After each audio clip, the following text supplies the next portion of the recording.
기후변화 개론 1차 시 기후변화 원인, 현상 및 복사 평형. 이번 시간에는 기후변화를 가져올 수 있는 천문학적, 대기과학적 현상들에 대해 알아보고 기후변화를 정의함으로써 기후변화라는 현상을 과학적으로 이해하게 될 것입니다. 특히 빈의 법칙과 스테판 볼츠만의 법칙 등을 학습한 후 태양과 지구 간 복사 평형의 개념을 도입하여 학습함으로써 인간의 여러 활동들이 오랫동안 균형을 이루어온 태양과 지구 사이의 복사 평형을 교란시키고 있음을 파악하게 될 것입니다. 사전 테스트. 다음의 문제를 읽고 맞으면 O, 틀리면 X를 선택하세요.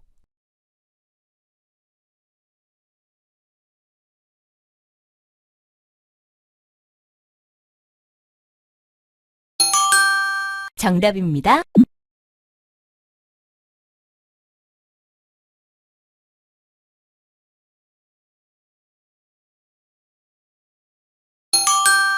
정답입니다.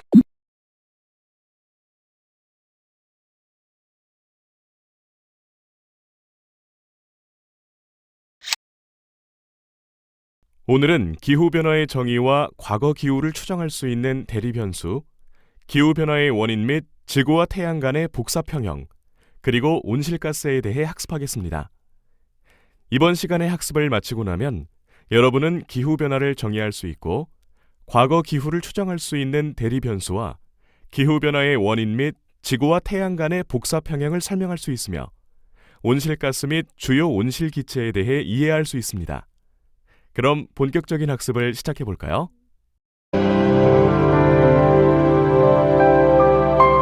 1. 기후의 정의. 기후란 최소 30년 이상의 일정한 기간에 걸쳐 평균화된 날씨라고 정의할 수 있습니다. 이러한 기후는 항상 변해왔고 앞으로도 변할 것입니다. 과거의 지구 기후를 명확하게 파악하면 기후가 변화한다는 것을 증명할 수 있는데요. 그렇다면 과거의 지구 기후는 어떻게 파악할 수 있을까요?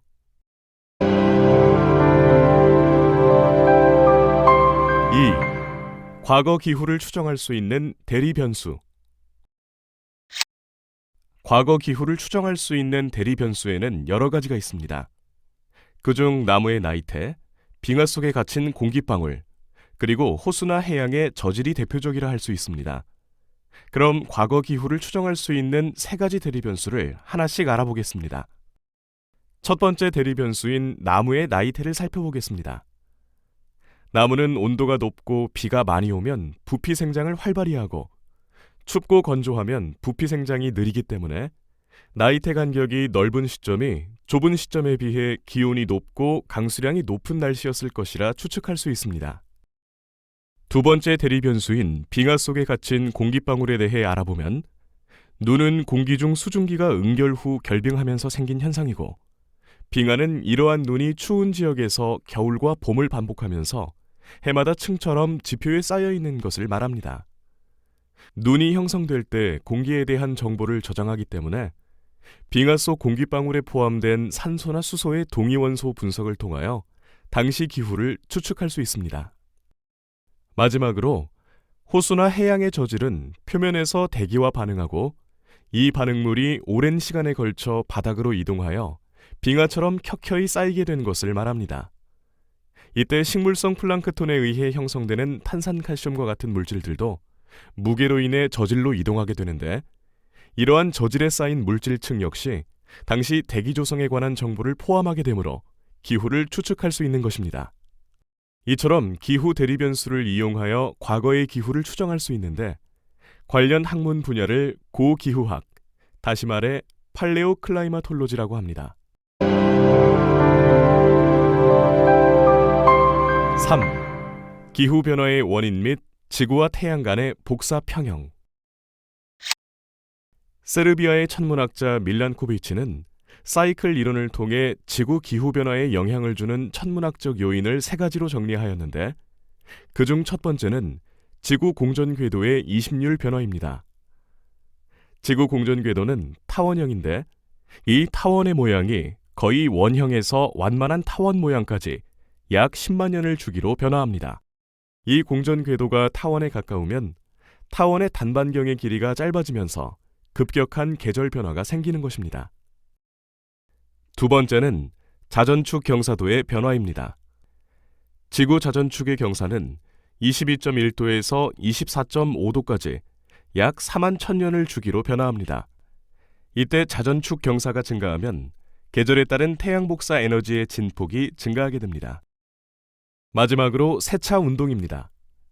세차 운동이란 지구의 자전축이 팽이처럼 약 2만 6천년마다 한 바퀴 도는 현상을 말합니다.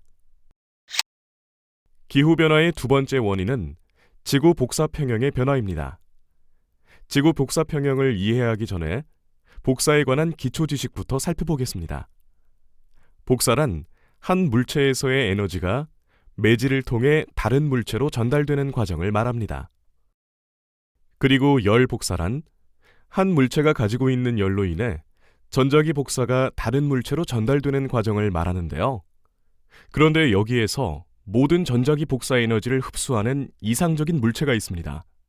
이것을 바로 흑체라고 합니다. 그럼 흑체의 복사와 관련한 기초적인 두 가지 법칙인 빈의 법칙과 스테판 볼츠만의 법칙을 통해서 흑체에 대해 알아봅시다. 빈의 법칙은 흑체에서 방출되는 에너지가 갖는 파장은 흑체의 온도에 반비례한다는 법칙입니다. 즉, 물체의 온도가 높을수록 더 짧은 파장의 복사 에너지를 방출한다는 법칙인데, 그래프와 구하는 식은 화면과 같습니다. 그럼 예를 들어서 태양의 표면 온도가 6000도 켈빈이라고 할 때 복사 에너지의 파장의 길이는 얼마일까요?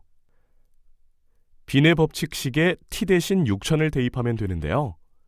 6000분의 2897은 0.482 마이크로미터입니다. 또한 스테판 볼츠만의 법칙은 흑체의 단위 표면적 및 단위 시간당 복사하는 총 에너지양은 흑체의 열 역학적 온도의 4제곱에 비례한다는 법칙입니다. 즉, 물체의 표면 온도가 높으면 높을수록 복사 에너지가 커진다는 법칙인데요. 스테판 볼츠만 법칙의 식은 L은 입실론 시그마 절대 온도의 사승입니다. 입실론은 표면의 투과율이며 만약 1이라면 흑체입니다. 그리고 시그마는 스테판 볼츠만 상수인데 5.67 곱하기 10-8승 와트 퍼 평방미터 온도의 사승입니다. 그럼 예를 들어서 지구를 흑체라 가정하고 지구 표면의 온도를 288K라고 할 때 지구가 방출하는 최대 복사 에너지의 양은 얼마일까요? 스테판 볼츠만 법칙의 식을 활용하여 계산해 보겠습니다. 먼저 지구를 흑체라 가정했기 때문에 입실론은 1이며 T에 288을 대입하고 시그마의 스테판 볼츠만 상수를 넣으면 390이 나옵니다. 다음으로 복사평형에 대해 살펴보겠습니다. 복사평형을 계산하는 식부터 보면 순 복사량 Rn은 들어오는 태양에너지 S에서 반사되는 태양에너지 알파-S를 빼고 나가는 지구 복사에너지 LU를 뺀 후 재복사되는 지구 복사에너지 LT를 더하면 됩니다. 이것을 계산하면 Rn은 391이 나오며 스테판 볼츠만의 법칙을 이용해 지구 표면 온도를 계산하면 약 288K로 나옵니다. 그리고 알파란 알비도를 지칭하며 알비도란 그리스어로 하얀 정도를 의미합니다. 들어오는 복사 에너지 중 반사되는 에너지와의 비율로 지구 복사에 있어 중요한 알비도의 수치들은 화면과 같으며 두꺼운 구름, 얇은 구름, 눈, 사막, 초원, 침엽수림, 툰드라가 있습니다. 그리고 재복사되는 지구 복사 에너지를 LD라고 했는데요.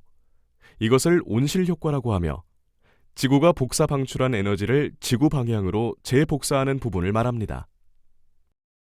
온실 효과를 가져오는 기체들은 이산화탄소, 수증기 등의 온실가스입니다.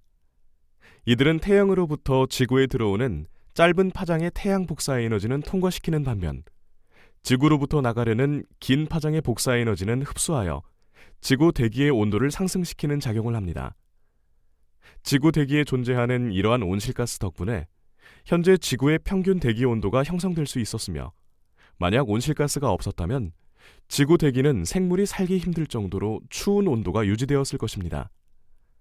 문제는 이런 온실 효과 자체가 아니라 산업혁명 이후 이러한 온실가스의 대기 농도가 현저히 증가되어 태양과 지구 간의 복사평형이 교란되기 시작했다는 데에 있습니다.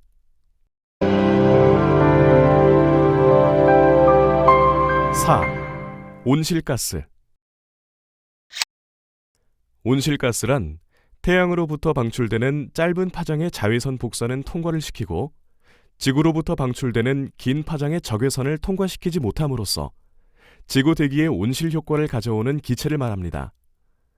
보통 대칭의 분자 구조를 가지고 있는 기체인 질소와 산소는 온실가스가 아니고 비대칭 분자 구조를 가진 기체인 이산화탄소, 아산화질소가 온실가스가 됩니다.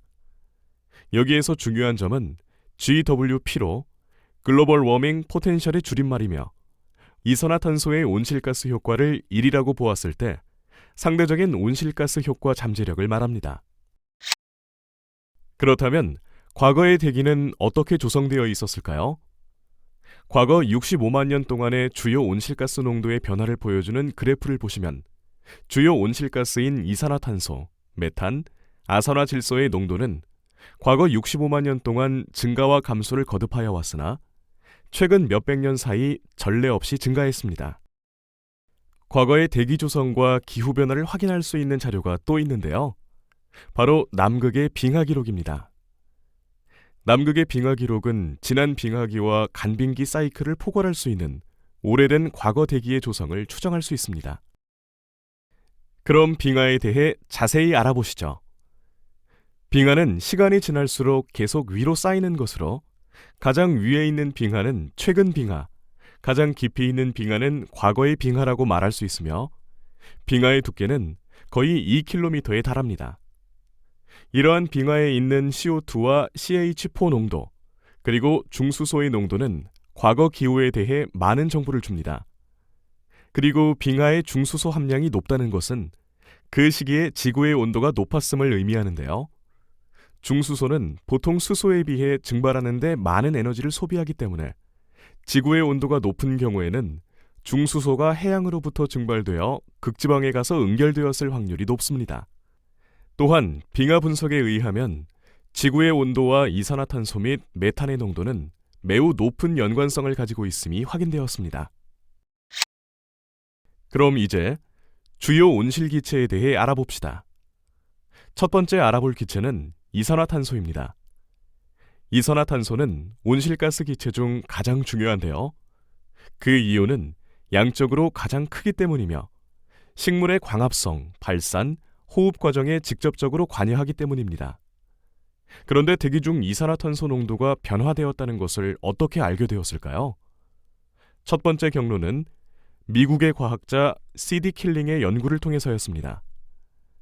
C.D. 킬링은 하와이에서 두 번째로 높은 산인 마우나로아에서 1958년부터 대기 중 이산화탄소 농도를 측정했는데요. 이때 하와이 산꼭대기에서 측정을 한 이유는 산업에서의 이산화탄소 배출원과 멀리 떨어져 있으며 이산화탄소는 대기 중에서 매우 잘 혼합되는 기체이므로 전 지구의 평균적 변화를 알 수 있기 때문입니다. 두 번째 경로는 남극 지방의 빙하 분석에 의해서였습니다.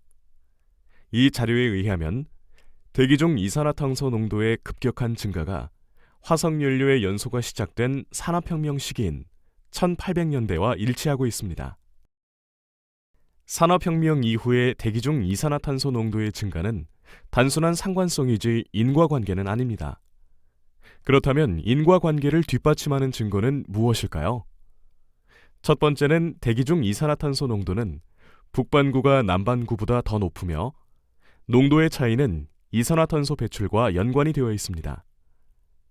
두 번째는 화석연료에 포함된 탄소는 C13양이 C12보다 적은데 산업혁명 이후 대기의 C13과 C12의 비율은 계속 감소되어 왔습니다. 이는 화석연료의 연소 때문에 화석연료 내의 탄소가 대기 중으로 자꾸 유입이 되어 대기 중의 C13양이 희석되고 있음을 의미합니다.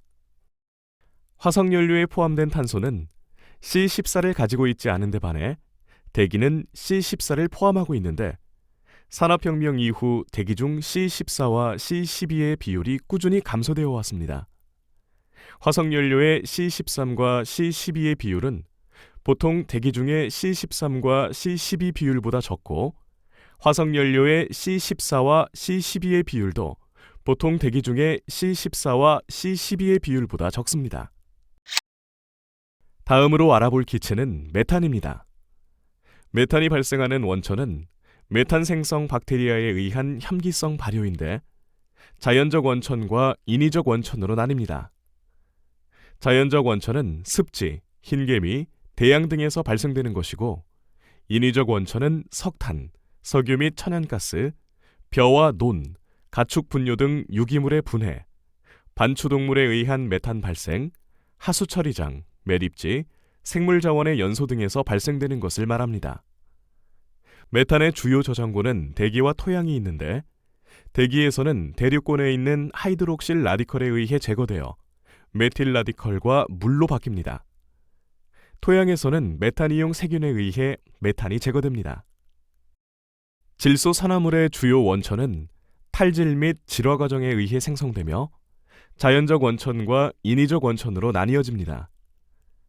자연적 원천으로는 토양, 즉 열대 및 온대 산림, 사바나, 온대 초지와 대양이며, 인위적 원천으로는 농경지, 생물자원의 연소, 산업공정이 있습니다. 질소 산화물의 주요 저장고는 성층권인데, 성층권에서의 자외선 복사에 의해 매년 배출량의 3분의 2가량이 제거되고 있습니다. 할로겐 탄소 수소 화합물 쪽에는 프레온가스, 수소불화탄소, 과불화탄소, 육불화황이 있으며, 자연적 원천은 없고 모두 산업공장에서 발생됩니다. 주요 저장고는 대륙권으로서, 대륙권에는 제거 기작이 없고, 이들 화합물은 화학적으로 매우 안정하여 평균 수명이 50년에서 150년 사이에서 수백 년까지 이릅니다. 유일한 제거 기작으로는 프레온가스가 성층권까지 도달하여 자외선에 의해 광분해되는 것뿐입니다. 오늘 학습한 내용을 바탕으로 제시된 주제에 대해 생각해보는 시간입니다. 자, 그럼 시작해볼까요? 생각해보기 주제가 화면에 제시되어 있습니다. 제시된 주제에 대해 생각해보고 전문가 의견 보기 버튼을 클릭하여 전문가의 의견도 확인해 보시기 바랍니다.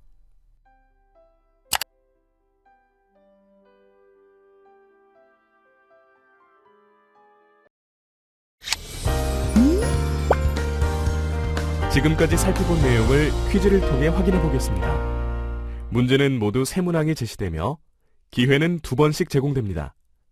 그럼 시작해 볼까요?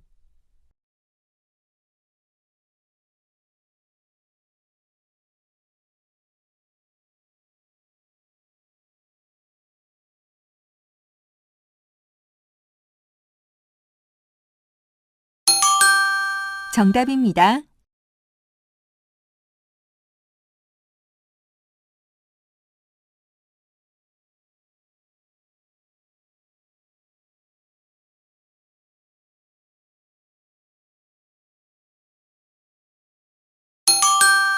정답입니다.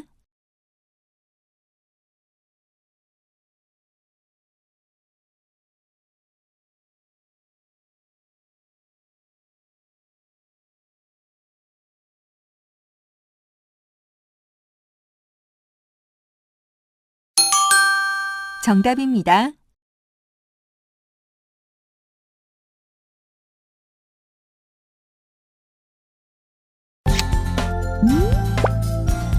지금까지 기후변화 원인, 현상 및 복사 평형에 대해 자세히 살펴보았습니다. 그럼 지금까지 학습한 내용을 다시 한번 확인하면서 정리해 보도록 하겠습니다.